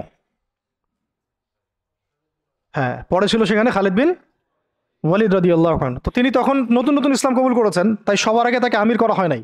তো খালিদ বিন ওয়ালিদ রাদিয়াল্লাহু আনহু প্রায় 100টার মতো যুদ্ধ করেছেন ইসলামের পক্ষে, কোনো যুদ্ধে তিনি হারেন নাই, কোনো যুদ্ধে পরাজয় বরণ করেন নাই। উহুদের যুদ্ধে বিপর্যয় তো তার হাত দিয়ে হয়েছে, তাই না? তো তিনি যুদ্ধ কৌশলে অনেক পারদর্শী খালিদ বিন ওয়ালিদ রাদিয়াল্লাহু আনহু। এখানে আমরা ফোকাস করতেছি একজন সাহাবীর দিকে, বাকি অন্য অন্য ঘটনা ইনশাল্লাহ অন্যদিন হবে, আজকে শেষ করে দিচ্ছি। যায়েদ ইবনে হারেসা রাদিয়াল্লাহু আনহুর হাতে পতাকা দেওয়া হলো। হ্যাঁ, তো তিনি গেলেন ওখানে, যখন যাওয়ার পরে দেখলেন যে সুবহানাল্লাহ, কোথায় আমরা 3000, আর এদের মধ্যে তো রোমান সৈন্যই 1 লাখ। রোমান সৈন্য হচ্ছে 1 লাখ সৈন্য, এটা কোনো যুদ্ধ হয় নাকি? 1 লাখ সৈন্য একদিকে, একদিকে 3000 সৈন্য দাঁড়ায় আছে, এটা কোনো যুদ্ধ হয় কখনো? এই যুদ্ধ, এইরকম সৈন্য সংখ্যা থাকলে, এরকম কুওয়াতের ব্যাপার থাকলে, কোনো স্কলারশিপ অফ ইসলামও এখন বলবে না যে ওদের সাথে যুদ্ধ করা জায়েজ। কোনো আলেমও মনে হয় ভুলেও ফতোয়া দিবে না যে তাদের সাথে যুদ্ধ করা জায়েজ হতে পারে। তোমরা কি পাগল হয়েছো? তাদের সাথে যুদ্ধ করতে যাও, ওদের 1 লাখ, তোমাদের 3000। মনে তো হয় কেউই হয়তো এই ফতোয়াটা দিবে না, যেটা এটা হতেও পারে। ইসরায়েলের এত পাওয়ার, তোমরা কিসের জন্য হামাসের পক্ষে কথা বলো? আমেরিকা এত বড় সুপার পাওয়ার, তালেবানরা পারবে ওদের সাথে? এরকমই তো কথা চলতেছে সবে, না? বাংলাদেশের মুসলমান, পাকিস্তানের মুসলমান, আফগানের মুসলমানদের কি আছে? ভারতের এত বড় বড় পারমাণবিক অস্ত্র আছে। ভাবটা তো এইরকমই না? এবং এগুলোকে হিসাব কিতাব করে অনেকেই, অনেক কাফেররা বলে বলুক, মানে ফাসেকরা বলে বলুক, মোরতাদরা বা রামবাম প্রগতিশীল, এরা তো যা ইচ্ছা তাই বলেই, ওদের কথা আমরা কখনো দেখিও না। কিন্তু ইসলামপন্থী বহু মানুষও বলে যে তোমরা তো সুইসাইড করতে চাচ্ছ, দেখি সুইসাইড অ্যাটেম্প্ট হবে এটা। ওরা এত শক্তিশালী, আমাদের কিছুই নাই, অর্থনীতি দুর্বল, জনবল দুর্বল, আমাদের সংখ্যা দুর্বল, অস্ত্র শস্ত্র দুর্বল। মুসলমানরা কখনো এগুলোর বলে কখনো জয়লাভ করে নাই। মুসলমানরা জয়লাভ করেছে সবসময় ইমানের বলেই, এটা ছিল মূল হাতিয়ার। তারপরে যুগের প্রয়োজনে আধুনিকতার প্রয়োজন আছে, সেটা ইমান বিবর্জিত না, ইমানটা সবার আগে। ইমানই তো পরাজয়, অস্ত্র দিয়ে তো আর কিছু করতে পারবেন না। এখন যদি আমাদেরকে পারমাণবিক বড় বড় অস্ত্র দিয়ে দেওয়া হয়, তবুও তো মনে হয় যুদ্ধের পথে কেউ হাঁটতে চাবে না, জিহাদের পথে কেউ হাঁটতে চাবে না, বলবে যে এটা তো সুইসাইড অ্যাটেম্প্ট হবে। ওরা তো, ন্যাটো তো এতগুলো দেশের সমন্বয় গঠিত, ইসরায়েলের সাথে তো এত এত কান্ট্রি আছে, তোমাদের সাথে কারা আছে? ইসরায়েলের সাথে এত বড় বড় কান্ট্রি তো আছেই, 50টা, 60টা, 70টা। হামাসকে তো এখনো নির্মূল করতে পারলো না। পারছে? আমেরিকার সাথে তো এত বড় বড় রাষ্ট্র ছিল, তালেবানদেরকে তো নির্মূল করতে পারে নাই।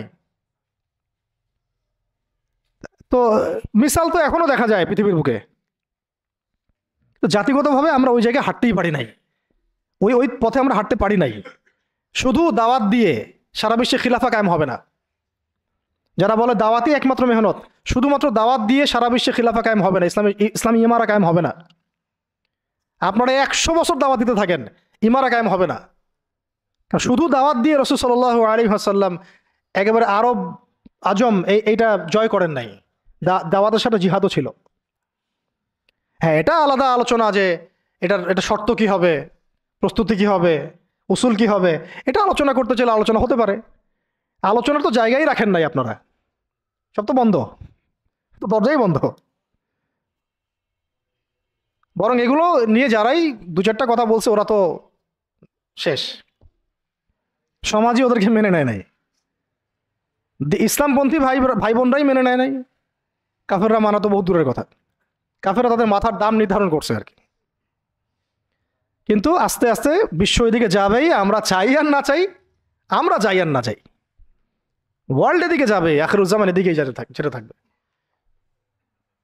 তো আল্লাহ পাক আমাদের নসিবে যদি এটা থাকে এবং আমাদের উপরে যদি এটা কোনো না কোনোভাবে অবধারিত হয়ে যায়, আল্লাহ পাক আমাদেরকে কুওয়াতের সাথে অংশ নেওয়ার তৌফিক দেন।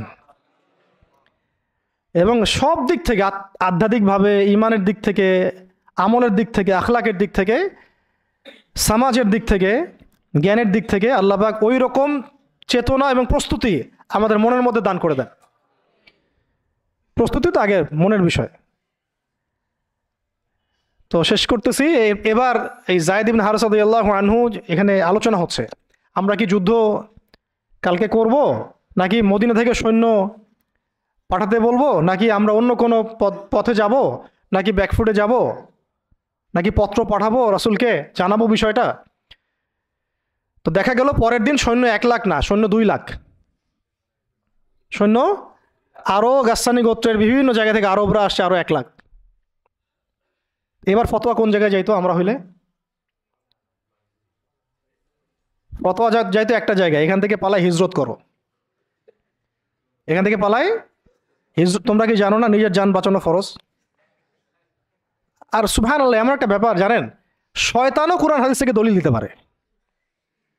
হ্যাঁ, আমার অভিজ্ঞতা থেকে আমি দেখছি, আমার অভিজ্ঞতা থেকেও দেখছি একটা, যে একজনকে বলা হচ্ছিল যে এটা না আপনার আমার মাঝে চুক্তি হয়েছে। হ্যাঁ, তো এই চুক্তি মানতে আপনার অসুবিধা কোথায়? সে বলতেছে যে এই চুক্তি যখন হয়েছে তখন আমি বুঝতে পারি নাই যে কোনটা ঠিক কোনটা বেঠিক।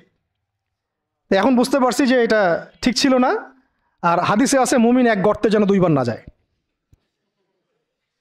আমাকে হাদিস দিয়ে দলিল দিয়ে দিল, কি বুঝলেন? তো এমন একটা অবস্থা যে দলিল কোরআন হাদিস থেকে এখন মনে হয় শয়তানও দিতে পারে। আল্লাহ পাক আমাদেরকে হেফাজত করেন। তো আলেমদের সংস্পর্শে থাকতে হয় এই কারণেই, তাহলে আমরা বুঝতে পারবো না যে আসলে কোনটা পরিশুদ্ধ দলিল, গ্রহণযোগ্য দলিল। শেষ কথা হচ্ছে, এবার দেখা গেল 2 লাখ সৈন্য, এখানে আলোচনা হচ্ছে যুদ্ধ হবে কি হবে না। একজন সাহাবী আব্দুল্লাহ বিন রওয়াহা, যিনি কমান্ডার ছিলেন পরে, তিনি বললেন যে তিনি এমন একটা জ্বালাময়ী বক্তব্য দিলেন, ওই বক্তব্য শুনে সাহাবায়ে কেরাম একদম ডিটারমাইন্ড হয়ে গেলেন যে কালকে যুদ্ধ হবে। আমরা চিঠিও পাঠাচ্ছি না, আমরা ফিরেও যাচ্ছি না, মদিনা থেকে আমরা ব্যাকআপ, আমাদের সৈন্য দরকার নাই। বিশাল বক্তব্য ছিল, এটা সিরাতের কিতাবে আছে। শুধু এতটুকু বলতেছি, উনি 2টা লাইন বলেছেন স্পেশালি। একটা হলো যে, হে আমার ভাইরা, আমরা কি উদ্দেশ্যে বাসা থেকে বের হয়েছি আজকে? আমরা কি অর্জনে বের হই নাই? সাহাবীরা বলছেন হ্যাঁ। যদি আমরা কালকে যুদ্ধ করি এবং শহীদ হই, তাহলে আমরা জান্নাতে হুরিন ঈনদের সাথে আমাদের মঞ্জিল, আমাদের বাসস্থান ইনশাআল্লাহ অবধারিত হয়ে যাবে। আর যদি আমরা গাজী হই, তাহলে আমরা সারা জীবন আল্লাহর কাছে সম্মানিত থাকব। আর যদি আমাদের দেহকে কেটে দ্বিখণ্ডিত করে ফেলা হয়, তো এটার জন্যই তো আমরা বাসা থেকে বের হয়েছি। এরকম কয়েকটা কথা উনি বললেন, অল্প কথা। কোনো সাহাবী আর দ্বিতীয় কোনো বাক্য ব্যয় করলেন না। ঠিক আছে, কালকে যুদ্ধ হবে। এমন রক্তক্ষয়ী যুদ্ধ হয়েছে এই 2 লাখের এগেনস্টে 3000 নিয়ে। সৈন্যদেরকে এমনভাবে বিন্যাস করেছেন সাহাবায়ে কেরাম যে ওদের চোখে মনে হচ্ছিল যে মুসলিমরা অনেক।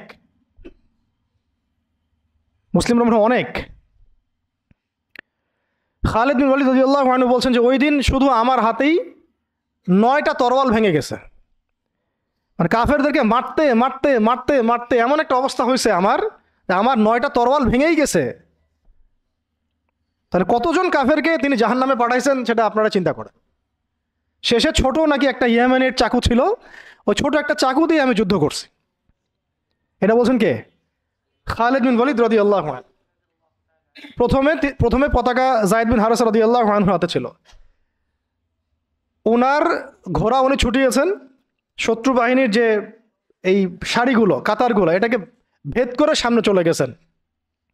তার যতগুলো আঘাত সবগুলো দেহের সামনের দিকে বেশি, পিছনের দিকে নাই। মানে পিছন থেকে আক্রমণ করতে তাকে পারতেছে না।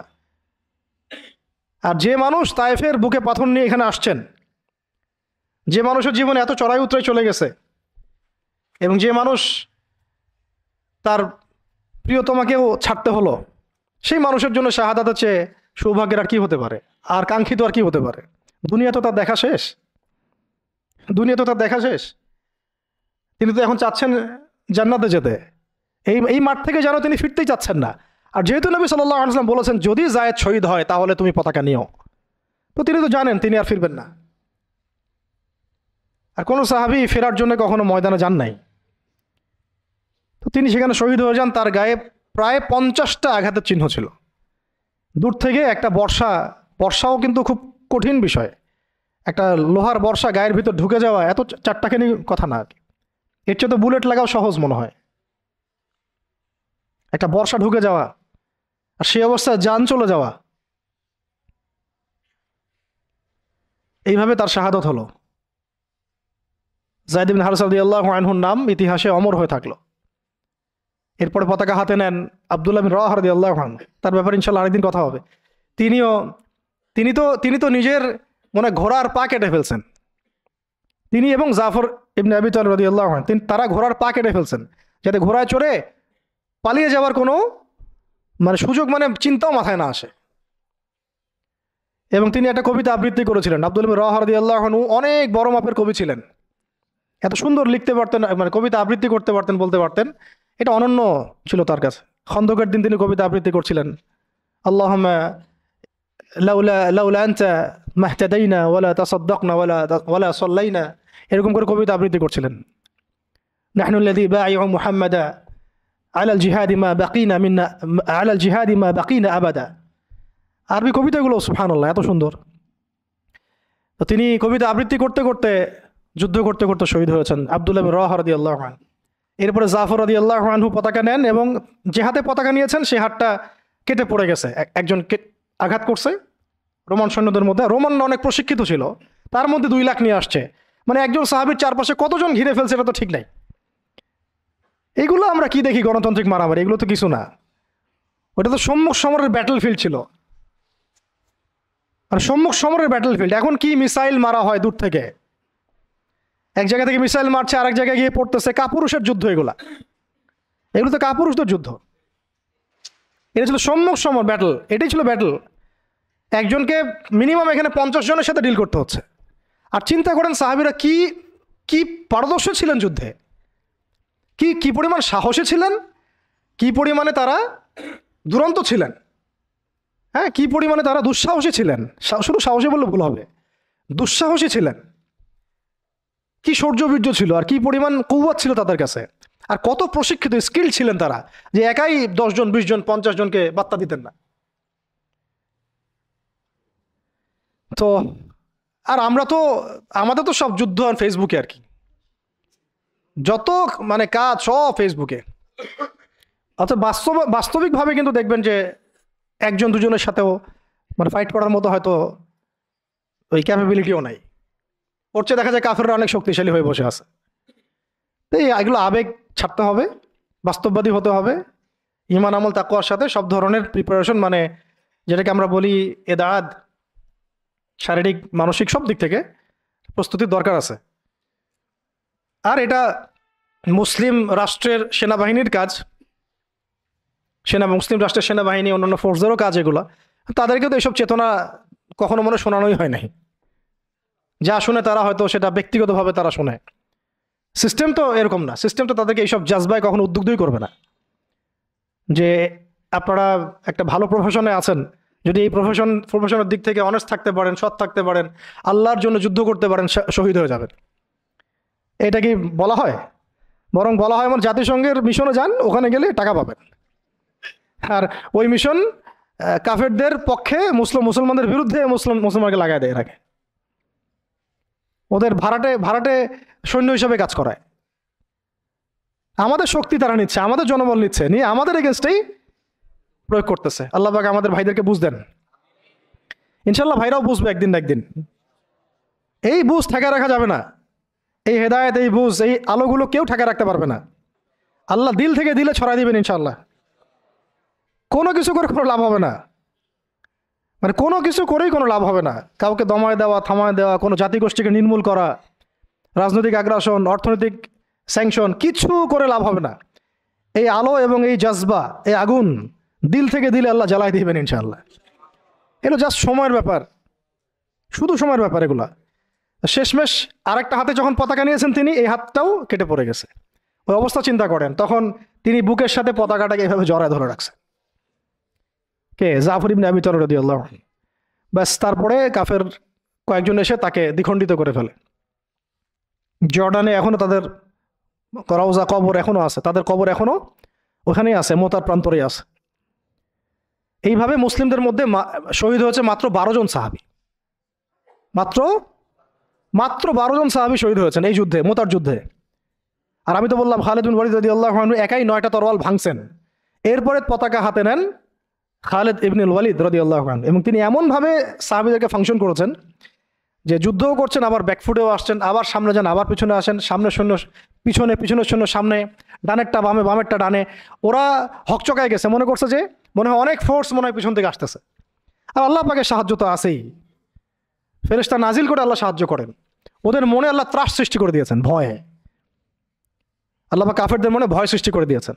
তো ওরা আর সামনে আসার সাহস পায় নাই। আস্তে আস্তে এই বাহিনী পিছাতে পিছাতে পিছাতে পিছাতে মদিনা পর্যন্ত চলে আসছে। মুতার বিশাল ঘটনা, মুতার যুদ্ধ। এই যুদ্ধে আমরা যায়েদ ইবনে হারেসা রাদিয়াল্লাহু আনহুকে দেখলাম, সেই তায়েফের সাথী, সেই ছোটবেলার সাথী, পালক পুত্র, সেখান থেকে মুক্ত হয়ে হিব্বু রাসূলিল্লাহ, হ্যাঁ, রাসূলের শানে, রাসূলের সম্মান, ভালোবাসার প্রমাণ দেওয়ার জন্য নিজের বুক উজাড় করে দিয়েছেন। পিঠ দেখেন নাই, বুক উজাড় করে দিয়েছেন। যাকে মহব্বত করেন তাকে একা ছেড়ে দেন নাই, যাকে মহব্বত করেন তাকে একা ছেড়ে দেন নাই যে সবাই পাথর মারুক আর সে থ্যাতলা হয়ে যাক, বিধ্বস্ত হয়ে যাক, ক্ষতবিক্ষত হয়ে যাক। বরং তিনি মহব্বতের পরিচয় দিয়েছেন এইভাবে যে নিজের গায়ে আঘাত নিয়েছেন, আঘাতগুলো নিজের গায়ে নিয়েছেন, তাও সরে যান নাই, দায়িত্ব থেকে অবহেলা করেন নাই। প্রকৃতপক্ষে এটাই হলো মহব্বতের পরিচয়। এমন মহব্বত যদি তাকদীরে নসিব হয়, অবশ্যই দুনিয়াতে আপনারা বা যে কেউ সৌভাগ্যবান। আর যদি এটা নসিব না হয়, এটাও একদিক থেকে আপনি সৌভাগ্যবান যে আপনি দুনিয়ার আসল হাকিকত বুঝতে পেরেছেন, যে পরকালটা ঠিক এমনই হবে, পরকালটা ঠিক এমনই হবে, কবরটা এমনই হবে, হাসরটা এমনই হবে, মিজানটা এমনই হবে, পুলসিরাতটা এমনই হবে। ইয়াউমা ইয়াফিরুল মারউ মিন আখিহি ওয়া উম্মিহি ওয়া আবিহি ওয়া সাহিবাতিহি ওয়া বানিহি লিকুল্লি ইমরিন মিনহুম ইয়াউমাইযিন শা'নু ইউগনি। সেদিন প্রত্যেকেই যার যার নফস নিয়ে থাকবে। শেষ কথা হচ্ছে, রাসূল সাল্লাল্লাহু আলাইহি ওয়াসাল্লামের কাছে এই খবরগুলো আসতে থাকলো যে যায়েদ শহীদ হলো, জাফর শহীদ হলো, আব্দুল্লাহ বিন রওয়াহা শহীদ হলো। নবী সাল্লাল্লাহু আলাইহি ওয়াসাল্লাম ছুটে গিয়ে যায়েদ রাদিয়াল্লাহু আনহুর ছোট্ট মেয়েকে কোলে নিয়েছেন, নিয়ে কান্না শুরু করছেন। সাহাবীরা বলছেন, ইয়া রাসূলুল্লাহ, আপনিও কান্না করেন? তো নবীজি বলছেন যে এটা রহমত, আল্লাহর রহমত। আল্লাহ পাক যাকে ইচ্ছা তাকে এই রহমত দেন, কাঁদতে পারাটাও রহমত। এরপরে নবীজি একটা দোয়াও করতেন, এই সময় না, মানে নবীজি একটা দোয়াও করতেন প্রায়ই, আল্লাহুম্মা উরযুকনি, আল্লাহুম্মা ইজআলনি, না আল্লাহুম্মা উরযুকনি, একটু দেখতে হবে এই শব্দটা। আইনাইনি আইনাইনি হাত্তালাতাইন তাসকিয়ানিল কলবা বিযুরুফিদ দাম'i মিন খাশিয়াতিক ক্বাবলা আন তাকুনা দুমু'ু দামান ওয়া আদরাসু জামরা। আল্লাহ আমাকে এমন দুটো চোখ দিও যে চোখ দুটো কাঁদতে পারে এবং সেই চোখের পানি দিয়ে কলব পর্যন্ত সিক্ত হয়ে যায়। ওই দিন আসার পূর্বেই, যেদিন চোখের পানি রক্তে পরিণত হবে আর দাঁতের মাড়িগুলো আগুনে পরিণত হবে। কি ওয়ার্ড দেখছেন, কি শব্দ খেয়াল করছেন? ওই দিন আসার পূর্বেই আল্লাহ, যেদিন চোখের পানি পরিণত হবে রক্তে আর দাঁতের মাড়ি পরিণত হবে আগুনে, অঙ্গারে। তো এরপরে জাফর রাদিয়াল্লাহু আনহু অন্যান্য সাহাবীদের বাচ্চাদেরকে তিনি আদর করতে লাগলেন। রাসূল সাল্লাল্লাহু আলাইহি ওয়াসাল্লাম তো অনেক নরম দিলের মানুষ ছিলেন, রাহমাতুল আলামিন। তো উনি তো রাতের বেলা তাহাজ্জুদে নামাজ পড়লেও বাচ্চাদের মতো কান্না করতেন। এখন একটু পরে মুচকি হাসলেন, এটা শেষ কথা। একটু পরে মুচকি হাসলেন আকাশের দিকে তাকিয়ে। তো সাহাবীরা বললেন, ইয়া রাসূলুল্লাহ সাল্লাল্লাহু আলাইহি ওয়াসাল্লাম, আপনি হাসছেন কেন? নবী সাল্লাল্লাহু আলাইহি ওয়াসাল্লাম বললেন যে, আমি দেখলাম যে ফেরেশতাদের সাথে জাফর বিন আবু তালেব রাদিয়াল্লাহু আনহুকে আল্লাহ রাব্বুল আলামিন জান্নাতে একটা উঁচু মাকাম দিয়েছেন এবং সেখানে সে উড়ে বেড়াচ্ছে এবং ফল খেয়ে বেড়াচ্ছে। আর আল্লাহ রাব্বুল আলামিন তার ওই কেটে যাওয়া দুই হাতের বদৌলতে, বিনিময়ে আল্লাহ পাক তাকে দুইটা পাখা দিয়ে দিয়েছেন। এরপর থেকে তার নাম হলো জাফর আত-তাইয়ার। জাফর আত-তাইয়ার। এগুলো ছিল দুনিয়ার হাকিকত। তারা দিন দুনিয়া আখেরাত এগুলো বুঝতেন। এগুলো ছিল মহব্বত, পাশে থাকা, সাথে থাকা এবং জীবনের লক্ষ্য উদ্দেশ্য। আমাদের জন্য এটাই ভালো হবে যে আমরা যারা এখনও আল্লাহ পাকের দিনের পথে আছি, আল্লাহ পাক আমাদেরকে হেদায়েত দিয়েছেন, সত্য মিথ্যা চেনার তৌফিক দিয়েছেন। আর কাল বিলম্ব না করে আল্লাহর দিনের দিকে ফিরে আসা, তওবা করা, ইস্তেগফার করা, নিজের জীবনকে গুছিয়ে নেওয়া, একদম যা প্রস্তুতি দরকার সব ধরনের প্রস্তুতি গ্রহণ করা।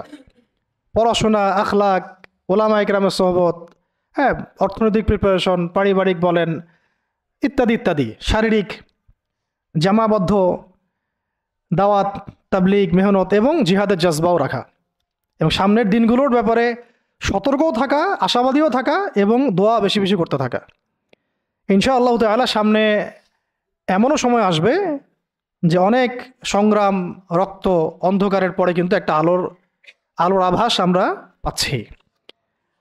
আমরা কিন্তু একটা আলোর আভাসও পাচ্ছি এবং এই আলো, এই জজবা, এই আগুন আস্তে আস্তে আল্লাহ পাক পুরো জাতির কলব থেকে কলবে ছড়াই দিবেন ইনশাআল্লাহ। আর আমাদের বহু ল্যাকিংস আছে, আমাদের প্রচুর ল্যাকিংস আছে। হ্যাঁ, পড়াশোনার গ্যাপস আছে, ইমানের, আখলাকের, আমলের সমস্ত দিক থেকে অনেক গ্যাপস আছে না?